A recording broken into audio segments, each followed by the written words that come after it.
کہ دنیا میں پھر انہیں یاد رکھا جائے۔ تو عمر کا زیادہ ہونا ہی ضروری نہیں ہے، جیسا کہ میں نے بارہا بیان کیا، حضور کی عمر کل 61 برس ہوئی، تقریباً یہی عمر حضرت ابو بکر کی، یہی حضرت عمر کی، یہی حضرت علی کی، صرف حضرت عثمان رضی اللہ تعالیٰ عنہ کی عمر جو ہے وہ زیادہ تھی، 80-82 برس۔ بہرحال 46-47 برس کی عمر ہوئی ہے، لیکن یہ کہ حدیث کے اندر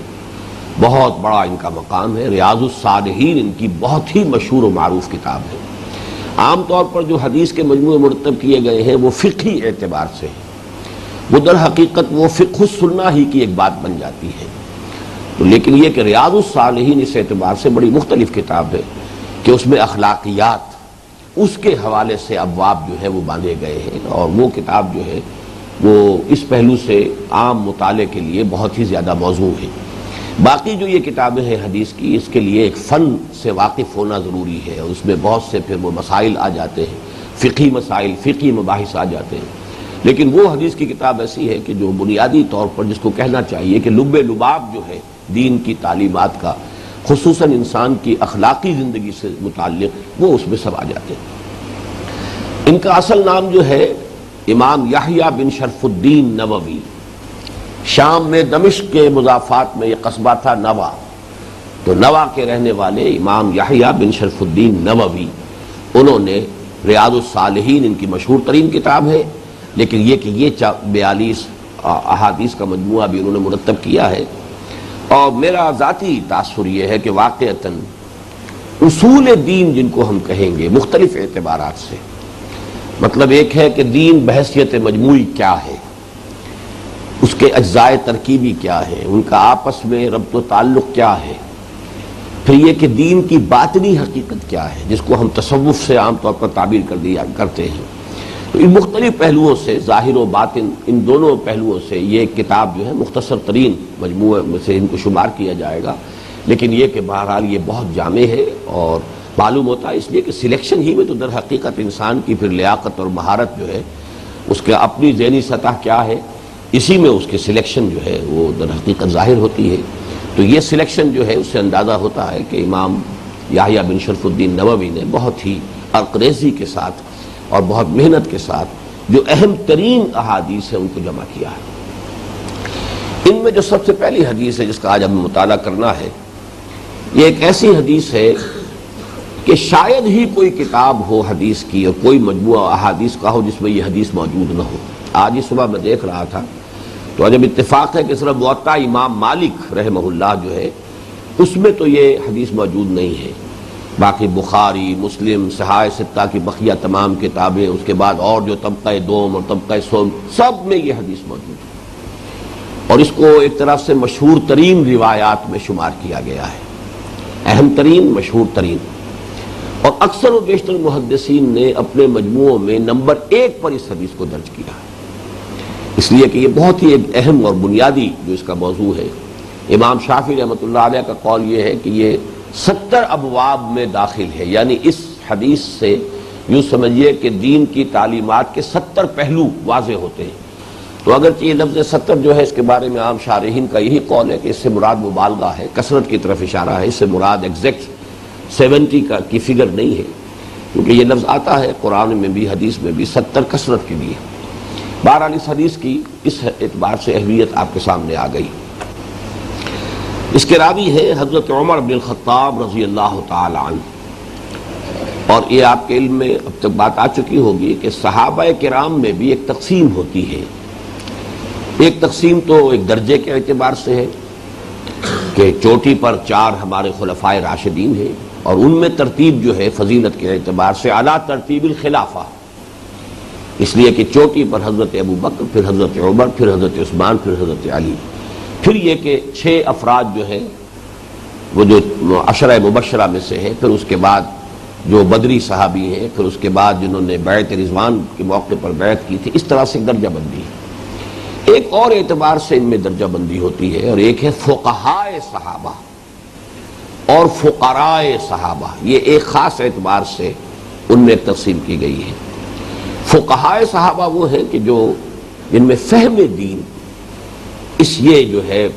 خصوصی ان کا ایک وصف، اور حضرت عمر رضی اللہ تعالیٰ عنہ کے بارے میں تو ظاہر بات ہے کہ بہت سی احادیث حضور کی جو مروی ہے کہ اگر میرے بعد کوئی نبی ہوتا تو عمر ہوتے، اور الحق ینطق علی لسان عمر، حق جو ہے عمر کی زبان پر حق جاری رہتا ہے، حق بولتا ہے۔ تو مختلف جو ہے احادیث اور بہت سی آیات قرآنیہ کے شان نزول میں آپ دیکھیں گے کہ حضرت عمر کو اس مسئلے کی اہمیت کا احساس پہلے ہوا، پھر وہ آیات نازل ہوئی۔ تو اس سے وہ جو بہت ہی ایک ہم آہنگی ہے دین کے مزاج میں اور حضرت عمر رضی اللہ تعالیٰ عنہ کے مزاج میں، ایک بڑا قرب تھا، بڑی ہم آہنگی تھی۔ تو فقہائے صحابہ میں سے حضرت عمر ہے، حضرت علی ہے، یہ چوٹی پر ہے، حضرت عائشہ صدیقہ ہے رضی اللہ تعالی عنہا، یہ جو فقہائے صحابہ۔ اس کے برعکس آتا ہے ایک درجہ، جو ایک کیٹیگری سمجھ لیجئے، وہ ہے فقراء صحابہ۔ زہد، ورع، دنیا سے بے رغبتی، ان چیزوں کا معاملہ جو ہے اگر دیکھا جائے تو اس میں کچھ اور صحابہ ہیں، ابو الدرداء ہے، ابو ذر ہے رضی اللہ تعالی عنہما، یہ کچھ فقراء صحابہ میں سے ہیں۔ تو ان کا زہد، ان کا تقوی، ان کی دنیا سے بے رغبتی، اللہ سے محبت، یہ جو ایک باطنی کیفیات ہے، اور دنیا سے چونکہ بے رغبتی تھی لہٰذا ان پر ویسے وہ فقر ظاہری بھی تھا، اگرچہ وہ فقر جو ہے وہ تو ان کا اصل میں استغنا کی بنیاد پر تھا کہ دنیا سے انہیں کوئی رغبت نہیں تھی۔ تو فقہائے صحابہ میں سے جو چوٹی میں شمار کیے جاتے ہیں ان میں حضرت عمر بھی ہے رضی اللہ تعالی عنہ۔ اور یہ بھی آپ کے علم میں رہنا چاہیے کہ فقہائے صحابہ سے مروی روایات کم ہیں۔ حضرت ابو ہریرہ رضی اللہ تعالیٰ عنہ کثیر الروایت صحابی ہیں، حالانکہ وہ ایمان بھی غالباً سن 7 ہجری میں لائے ہیں، لیکن چونکہ سن 7 ہجری میں ایمان لانے کے بعد جو بھی 2 سال انہیں ملے ہیں تو وہ پھر اصحاب صفہ میں شامل تھے، ہمہ وقت ہمہ تن وہ اسی کام میں لگے رہتے تھے، ہر وقت جو ہے حضور صلی اللہ علیہ وسلم کی باتیں ان کے سامنے آتی تھی، لہذا اب ان کے پاس جو ہے ذخیرہ بہت بڑا تھا۔ یہ جو حضرت ابو بکر ہے، حضرت عمر ہے رضی اللہ تعالی عنہما، ان لوگوں کا معاملہ یہ ہے کہ جو دنیاوی معاملات ہیں، تجارت بھی کرتے تھے، کاروبار بھی کرتے تھے، پھر جو بھی ملی امور تھے، جو بھی یعنی جماعتی یا اجتماعی معاملات تھے، ان میں ان کی ذمہ داریاں بھی ہوتی تھیں، تو وہ اس طرح سے تو کہیں مسجد کے اندر بند کر بیٹھے ہوئے نہیں تھے۔ تو ان کی مرویات بہت زیادہ نہیں ہے تعداد کے اعتبار سے، حالانکہ طویل ترین رفاقت جو ہے زمانے کے اعتبار سے وہ تو حضرت ابو بکر رضی اللہ تعالیٰ عنہ کو حاصل ہے، لیکن یہ کہ بہرحال جو یعنی روایات کا جہاں تک تعلق ہے ان سے بہت زیادہ حدیثیں جو ہے مروی نہیں ہیں۔ عن عمر بن الخطاب رضی اللہ عنہ، عن سے پہلے کیا لفظ محذوف ہے؟ آپ حدیثیں شروع کر چکے ہیں، یہ عن سے کیا مراد ہے؟ جی یہ نہیں بتایا گیا آپ کو؟ عن سے مراد اس سے پہلے محذوف ہے رویہ، رویہ عن عمر بن الخطاب، روایت کیا گیا عمر بن الخطاب سے۔ عن جو ہے وہ تو آپ کو معلوم حرف جار ہے، عن عمر بن الخطاب، عمر بن الخطاب سے مطلب کیا سے؟ رویہ عن عمر بن الخطاب رضی اللہ تعالی عنہ، روایت کیا گیا ہے حضرت عمر ابن خطاب سے رضی اللہ عنہ، قال سمعت رسول اللہ صلی اللہ علیہ وسلم یقول۔ اس میں بھی ذرا نوٹ کیجئے کہ ان کے بعد پھر دوبارہ ان آ جائے، اگر ان عمر بن الخطاب عن النبی صلی اللہ علیہ وسلم، عمر بن الخطاب رضی اللہ تعالیٰ عنہ سے روایت کیا گیا، انہوں نے روایت کیا حضور سے صلی اللہ علیہ وسلم، اس میں اور سمعت رسول اللہ صلی اللہ علیہ وسلم یقول، اس میں بڑا فرق ہو جائے گا۔ یعنی ایک ممکن یہ ہو سکتا ہے کہ ایک صحابی نے دوسرے صحابی سے وہ بات سنی ہو، اب وہ دوسرے صحابی کا تذکرہ نہ کر رہے، حضور کی طرف اس کو انہوں نے منسوب کر دیا، اس کا امکان موجود ہے کہ یہ حدیث جو ہے حضرت عمر نے براہ راست نہ سنی ہو، حضرت ابو بکر نے سنی ہو اور حضرت ابو بکر نے حضرت عمر کو سنائی ہو،